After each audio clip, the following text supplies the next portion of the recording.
All right. Yeah. Justin Verlander is no longer with the Mets. Nope. Goodbye. Good riddance. Shalom means hello and goodbye. He's done. Not coming back. Now, the Dodgers had the better farm system, but he wasn't interested. He wanted to go to the Astros, who were the 27th best farm system. But they got Drew Gilbert, who was the first-round pick last year out of Tennessee, outfielder. A lot of promise. I forgot to look at how old Drew Gilbert is, but he is a youngin', so that's a good sign for the Mets. And it's outfield help because, they could always use outfield. Drew Gilbert is, all right, he will be 23 in September, so still a youngin'. And they got rid of Verlander, who had actually pitched, I said, what I say, the last 3 starts, 2 runs in over 19 innings. July, 6 starts, 1.69 ERA, 16 more strikeouts and base on balls. If he plays in 2025, he will, what is his option? I saw 33.5. I saw 35. He'll make about $93 million. And of that money, a lot of it will be paid by the Mets, which is kind of crazy, right? I mean, but when you have a very rich owner and he's willing to, he brings these guys in, and it's kind of crazy. You bring in Scherzer and you bring in Verlander, and they're both gone. Gone. Yeah, crazy, right? So they're sending the Astros about $54 million in the Verlander trade. If his $35 million option in 2025 becomes vested, he has to pitch 140 innings next season.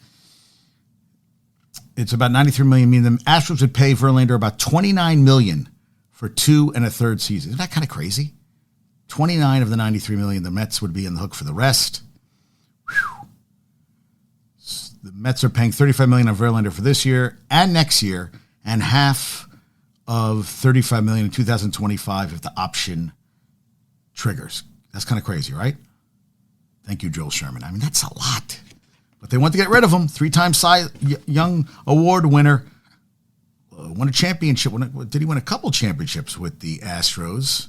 But no fire sale. No, Mets aren't having any fire sale. 40 years young, 2-year, $86 million contract he just signed with the Mets. Drew Gilbert did play in the Futures game, 28th pick last year, signed for $2.5 million with the Astros. All right. And they also got a kid from Ryan Clifford, ranked number 4 in the Astros organization. He is still a teenager. He turned 20 on July 20th, 11th round pick, 363rd overall in 2022. Lefty hitter and fielder, 18 home runs, 61 RBIs this season. He's played in single A and high A for them. Before playing for 2 minor league teams in North Carolina, he grew up in the Tar Heel State and played high school ball at Pro 5 Academy in Apex. Okay, so, and Mark, I say Kanye. That's what he had said that's how it's spelled by his family. Traded the Brewers. They're on the hook for $4 million the rest of the year. His club option next year would be responsibility of the Brewers. And they got a prospect, Justin Jarvis, from the Brewers. 4 guys traded. Scherzer. Well, 3 pitchers. Scherzer, Verlander, Robertson, and Kanye. And there's still some time left in the 6 o'clock ends it. I saw Bo Bichette, no structural damage in the knee, day-to-day, which is good. I don't want him out. The Cubs got a stunning trade with the Royals. I don't know if I call that a stunning trade. In Newsbreak, this thing that my buddy Bumbles is on, I don't know. They got Jose Cuas from the Kansas City Royals in exchange for outfielder Nelson Velasquez. All right, Cuas career 4.08 ERA. Why is that a great trade? Velasquez has been a triple A type of player for Chicago. Displayed some power.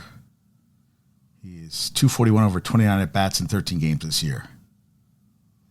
All right, so I guess Verlander. Are we shocked about this? No. I mean, wow. All this promise, all these guys come in, and now Scherzer and Verlander are no longer here, so maybe they'll bring up some young guys. I guess Peterson will come back up the pitch. Tyler McGill. I mean, why not? I mean, they're playing Kansas City tonight. It's Jose Quintana 0-2 with a 3.27 ERA against Zach. Zach Greinke is 1-11 with a 5.49 ERA. Well, when your team's 32-75, I guess you're not going to have too many good pitchers. Mets are 50-55. They stink. Women's national team in the World Cup 0-0. They have played like crap this whole World Cup. Nothing to shake a tail feather at. But they advanced. Netherlands beat Vietnam 7-0. 7-0. That's an ass whooping. And actually, there was a shot off the post in the 90th minute that could have been a disaster for them. Portugal striker Ana Capeta hit the post in the 91st minute.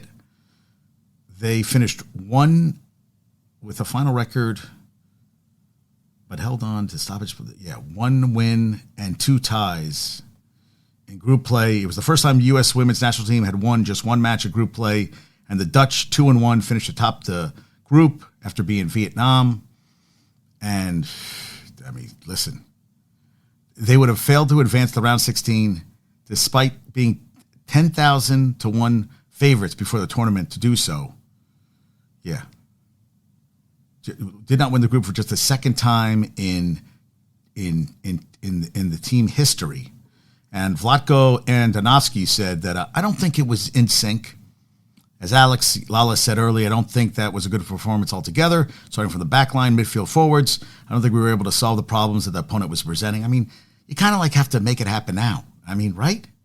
They'll play Sweden on Sunday, 6th time in 6 World Cups. They're still among the betting favorites.